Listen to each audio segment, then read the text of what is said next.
Hey guys, Bharat के संविधान की प्रस्तावना में हमारा आज का टॉपिक है गणतंत्र या रिपब्लिक। ये टॉपिक यूपीएससी से लेकर state PCS and all one day exam सबके लिए इक्वली इम्पॉर्टेंट है। और सबसे ज़्यादा इम्पॉर्टेंट यहाँ पे ये है कि रिपब्लिक का मीनिंग रेयरली ही लोगों को क्लियर होता है, बहुत सारे लोगों को क्लियर नहीं होता है। तो यहाँ पे न केवल हमारे कॉन्स्टिट्यूशन और उसकी प्रियम्बल, उसकी प्रस्तावना को समझने के लिए, बल्कि खुद की नॉलेज को भी अपडेट करने के लिए हमें यहाँ पे जो ये रिपब्लिक शब्द है, जो गणतंत्र शब्द है, इसका अर्थ क्लियर करना बहुत ज़्यादा ज़रूरी है। So let's start our topic. शाब्दिक अर्थ क्या है गणतंत्र का? अगर हम इसको देखें तो रिपब्लिक शब्द बना है लैटिन भाषा से, और जब हम इसको तोड़ के देखते हैं तो ये बनता है रेस प्लस पब्लिकस, दो शब्दों से मिलकर।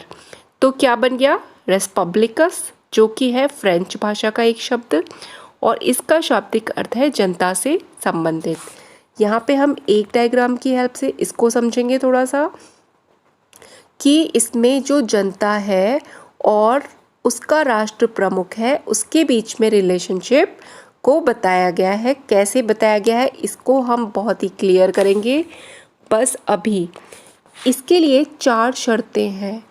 वो 4 शर्तें कौन सी हैं?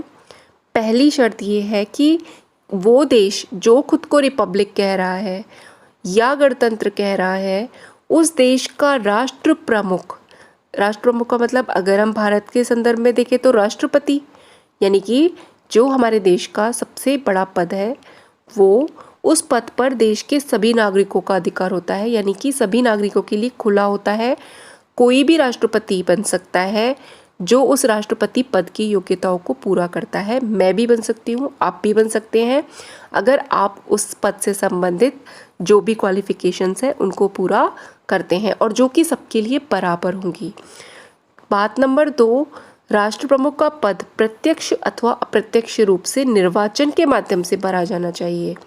अब निर्वाचन के माध्यम से भरा जाएगा, चाहे निर्वाचन पद्धति कोई भी हो, चाहे निर्वाचन पद्धति प्रत्यक्ष हो या फिर इनडायरेक्ट अप्रत्यक्ष हो।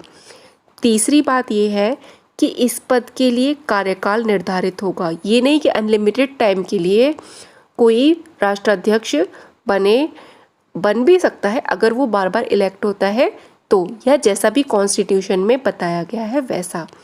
और दूसरा, ये वंशानुगत होना चाहिए नहीं होना चाहिए। ये पद वंशानुगत नहीं होना चाहिए, क्योंकि यहाँ पे कोई राजा महाराजे तो चल नहीं रहे हैं, राजतंत्र तो चल नहीं रहा है, गणतंत्र है। तो इसमें गणतंत्र का अर्थ है कि जो ये राष्ट्राध्यक्ष का पद होगा वो वंशानुगत नहीं होना चाहिए। अगर हम एक लाइन में देखें तो गणतंत्र वह देश अपने आप को कहेगा जहाँ पे राष्ट्र प्रमुख पद के लिए सभी नागरिक योग्य होंगे। यह पद वंशानुगत नहीं होगा, जो राष्ट्राध्यक्ष होगा वो निर्वाचित होगा और राष्ट्राध्यक्ष के लिए कार्यकाल निर्धारित होगा। और जैसा कि हम जानते हैं कि हमारा भारत खुद को एक रिपब्लिक, एक गणतंत्र घोषित करता है, और भारत में ये सारे जो शर्तें हैं वो पूरी की गई हैं।